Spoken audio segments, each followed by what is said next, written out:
ஸ்ரீ குருப்யோ நமக. சுந்தரகாண்டம் 18வது சர்க்கம். ராவணன் வருகை. ஹனுமான் மரத்தின் மீது அமர்ந்தபடியே அந்த அசோகவனத்தை சுற்றுமுற்றும் பார்த்து கொண்டிருந்த போது இரவு முடிந்து விடிவெள்ளி எழுந்தது. அந்த அதிகாலை பொழுதில் வேதங்களையும் அவற்றின் 6 அங்கங்களையும் அறிந்தவர்களும் யாகங்கள் செய்வதில் வல்லுநர்களுமான அந்தணர்களால் ஓதப்பட்ட வேத மந்திரங்கள் ஹனுமானின் காதில் விழுந்தன. அப்போது சக்தி படைத்த 10 தலைகள் கொண்ட ராவணன் அதிகாலை ராகங்களில் பாடப்பட்ட துதிகளினால் துயிலெழுப்பப்பட்டான். சரியான நேரத்தில் கண் விழித்த ராவணனின் உடலில் இருந்த ஆடைகளும் பூமாலைகளும் கலைந்திருந்தன. எழுந்து உட்கார்ந்ததுமே அவன் மனம் சீதையின் பால் சென்றது. சீதையின் மீது அதீதமான காதல் கொண்டிருந்த அவனால் தன் மனத்தை அடக்க முடியவில்லை. அரசனுக்கு உரிய எல்லா ஆபரணங்களையும் அணிந்து ஜொலிப்புடன் அரண்மனையில் இருந்து கிளம்பிய ராவணன் தங்கத்தாலும் முத்துக்களாலும் அலங்கரிக்கப்பட்டிருந்த தெருக்களை பார்த்து கொண்டே சென்றான். பூக்களும் பழங்களும் நிறைந்த மரங்களை கொண்டதும், உல்லாசமாக ஒலி எழுப்பிக் கொண்டிருந்த பறவைகள் நிறைந்ததும், தாமரை மலர்கள் நிறைந்த குளங்களை கொண்டதும், கூட்டமாக திரிந்து கொண்டிருந்த மான்கள் நிறைந்ததும், பூக்களும் பழங்களும் படர்ந்திருந்த தரையை கொண்டதும், பல்வகை மிருகங்களின் சிற்பங்களை கொண்டதுமான அந்த அசோகவனத்துக்கு அவன் சென்றான்.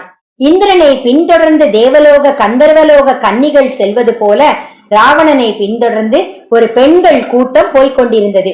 சில பெண்கள் தங்கள் கைகளில் சவரிகளையும், சிலர் அலங்காரமான மயிலிறகு விசிறிகளையும், சிலர் தங்க விளக்குகளையும் ஏந்தியபடி வந்தனர். சிலர் நீர் நிறைந்த தங்கப் பானைகளை சுமந்தபடி அவனுக்கு முன்னால் நடந்து சென்றனர். வேறு சிலர் கம்பளங்களை ஏந்தியபடியும், இன்னும் சிலர் கத்திகளை பின்புறம் சாய்த்தபடி ஏந்திக் கொண்டும் அவனுக்கு முன்னே நடந்து சென்றனர். ஒரு புத்திசாலியான பெண் அலங்கரிக்கப்பட்ட தண்ணீர் பாத்திரத்தை தன் கையில் சுமந்தபடி தனியாக நடந்து வந்தாள். தங்கப்பிடி கொண்ட அன்னம் போன்று வெண்மை நிறத்தில் இருந்த சந்திரன் போல் மின்னிய ஒரு சம்பிரதாய குடையை பிடித்தபடி இன்னொரு பெண் பின்னால் நடந்து வந்தாள். தூக்கத்தினாலும் போதையினாலும் சிவந்த கண்களுடன் ராவணனின் மனைவிகள் மேகத்தை தொடர்ந்து செல்லும் மின்னல் கீற்றுகளைப் போல அவனை பின்தொடர்ந்தனர். அவர்கள் தங்கள் கழுத்துக்களிலும் கைகளிலும் அணிந்திருந்த ஆபரணங்கள் தவறான முறையில் அணியப்பட்டிருந்தன. அவர்கள் தங்கள் மேனிகளில் பூசியிருந்த பூச்சி நிறம் மங்கி இருந்தது. அவர்கள் பின்னல்கள் தளர்ந்து போயிருந்தன. அவர்கள் முகத்தில் வியர்வை முத்துக்கள் காணப்பட்டன. அவர்களுடைய கலைந்த கூந்தல்களை புதிய மலர்கள் அலங்கரித்தன. போதையாலும் தூக்கத்தாலும் அவர்கள் தள்ளாடியபடி நடந்தனர். ராவணன் மீது கொண்ட மரியாதையாலும் அன்பாலும் அவனை பின்தொடர்ந்து சென்று கொண்டிருந்த அவனுடைய அழகிய மனைவிகளின் தோற்றம் இப்படித்தான் இருந்தது. அந்த பெண்களின் கணவனாக இருந்த போதிலும் சீதையின் மீது கொண்ட மோகத்தினால் அவரை தேடிச் சென்று கொண்டிருந்தான் சக்தி வாய்ந்த ராவணன். அவன் நடை அவன் பெருமையையும் மிடுக்கையும் வெளிப்படுத்தும் விதமாக அமைந்திருந்தது. நடந்து சென்ற பெண்களின் ஒட்டியானங்களிலும் கொலுசுகளிலும் கோர்க்கப்பட்டிருந்த மணிகளின் கிண்கிண் ஒலிகள் ஹனுமானின் காதுகளில் விழுந்தன. ராவணன் சீதை இருக்கும் இடத்திற்கு அருகில் வந்தபோது நறுமணம் கமழும் எண்ணெய்களினால் ஏற்றப்பட்ட விளக்குகளின் ஒளி அவன் மீது விழுந்தது. அசாத்தியமான பலம் கொண்டவனும் வியக்கத்தக்க செயல்களை செய்யும் திறன் படைத்தவனுமான ராவணனின் தோற்றம் காமம், பெருமிதம், தீய எண்ணங்கள் ஆகியவை சேர்ந்த கலவையாக இருந்தது. நீண்டும் வளைந்தும் இருந்த அவன் கண்கள் சிவந்திருந்தன. மன்மதனைப் போல் தன்னை அலங்கரித்துக் கொண்டிருந்த ராவணன் புதிதாக சலவை செய்யப்பட்ட பால் போன்று வெண்மையாயிருந்த அங்கவஸ்திரத்தை தன் மீது போட்டுக் கொண்டிருந்தான். தோள் மீது பாதி தொங்கிக் கொண்டிருந்த அந்த அங்கவஸ்திரத்தை அவன் தன் கையினால் அடிக்கடி இழுத்து விட்டு கொண்டிருந்தான்.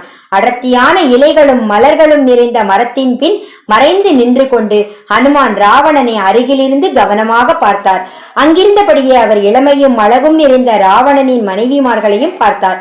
அந்த அழகான பெண்கள் பின்தொடர ராவணன் அந்த அரண்மனையின் உள்ளிருந்த தோட்டத்திற்குள் நுழைந்தான். கூர்மையான காதுகளுடனும் அபூர்வமான பல்வகை ஆபரணங்களை அணிந்தும் அமைதியில்லாத தோற்றத்துடனும் இருந்த விஸ்வரசின் புதல்வனான அந்த சக்தி வாய்ந்த அரக்கர் தலைவன் அந்த பெண்களுடன் சூழ்ந்திருந்த நிலையில் நட்சத்திரங்களால் சூழப்பட்ட சந்திரனை போல் காட்சியளித்தான். அவன் உடலில் இருந்து வெளிப்பட்ட ஒளி எல்லா பக்கங்களிலும் வீசிக்கொண்டிருந்ததை ஹனுமான் பார்த்தார். நகரின் மையத்தில் இருந்த அரண்மனையில் சற்று முன்பு அமைதியாக தூங்கிக் கொண்டிருந்தானே அவன்தான் இவன் என்று உறுதி செய்து கொண்ட மகிழ்ச்சியால் துள்ளினார் ஹனுமான். சக்தி வாய்ந்தவராக இருந்தாலும் ஹனுமானுக்கு ராவணனின் வலிமையும் கம்பீரத்தையும் கண்டு சற்று பிரமிப்பு ஏற்பட்டது. அவன் கண்ணில் பட்டுவிடக் கூடாதே என்று தன்னை மரத்தின் பின்னால் இன்னும் நன்றாக மறைத்துக் கொண்டார் அவர். சீதையை பார்க்கும் ஆவலில் ராவணன் அவர் அமர்ந்திருந்த இடத்தை நெருங்கினான். ஜெய் ஸ்ரீராம், ஜெய் ஆஞ்சநேயா, ஸ்ரீராம் ஜெயராம் ஜெய ஜெயராம். 18வது சர்க்கம் நிறைவடைந்தது. 19வது சர்க்கம் நாளை தொடரும்.